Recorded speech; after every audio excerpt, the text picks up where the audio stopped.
Hello, my name is Aaron Wilcox. This is presentation number 2 for Accounting Ethics Seminar. I will be presenting on James Alderson and the Quorum HCA case. I will also be presenting information about the 7 steps of how to blow the whistle presented by Trevino and Nelson in their book, Managing Business Ethics. Also, the information regarding James Alderson comes from a New York Times article entitled "He Blew the Whistle and Healthcare Giants Quaked." This article is written by Kurt Eichenwald. As an overview, the 7 steps of how to blow the whistle are: first, approach your immediate manager. Second, discuss the issue with your family. Third, take it to the next level. Fourth, contact your company's ethics officer. Fifth, consider going outside your chain of command. Sixth, go outside the company. And seventh, leave the company. As an overview of James Alderson, I'd like to tell you how he was put into the situation where he needed to blow the whistle. Alderson started out with Anderson and then started his own accounting firm in Montana. Later, he then started working for the North Valley Hospital. After 6 years of working for North Valley, Dale Jessup, the administrator, retired, and North Valley took on Quorum, a spin-off of HCA, as their new administrator. About 2 months after Quorum was the administrator, Alderson found himself in a meeting with Clyde Eder. Eder asked Alderson if they kept 2 cost reports. Not knowing what he meant by this, Alderson said no.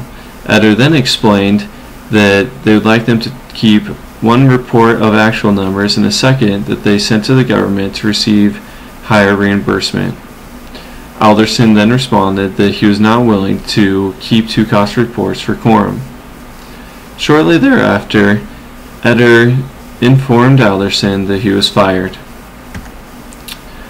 Now that you have the overview, I'd like to relate how it is that the actions of Alderson coordinate with the 7 steps presented by Trevino and Nelson. Obviously, in the real world, it is not likely that the 7 steps will be followed exactly, but I'd like to show how Alderson's actions did follow these steps. First of all, Alderson didn't have the opportunity to contact his immediate supervisor. He had to go to his higher-up supervisor, Eder, the administrator, and let him know that he was not willing to keep 2 cost reports. Also, he was not able to contact his family about and discuss with them the issue before he was fired. But directly after being fired, Alderson did speak to his family and talk to them about what had happened. And he decided that he needed to take it to the next level and file a wrongful termination lawsuit and demand copies of the reserve report. After doing that, Alderson also didn't have an ethics officer that he could contact, but he did contact Dale Jessup, the last administrator, and told him what was going on. Jessup agreed with Alderson and said that the actions seemed fraudulent. Jessup encouraged him to file a qui tam case. After doing so, Alderson met and he hired Bordeaux, a cost report expert, to help him contact the government lawyers. After that, Alderson realized that they were going to need a little bit more help, and they hired Stephen Meager, who specialized in qui tam lawsuits.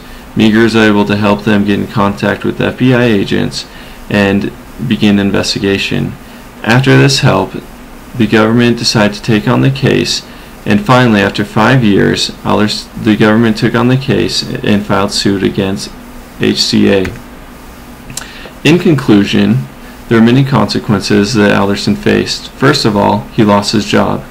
Secondly, he was not able to spend much time with his family because most of his efforts were spent filing the lawsuit, of which he had to pay much of it out of his own pocket. Also, he couldn't tell people what was actually going on because of the government had not yet accepted the suit. But most importantly of all, Alderson was able to maintain his integrity and know that he did what was right.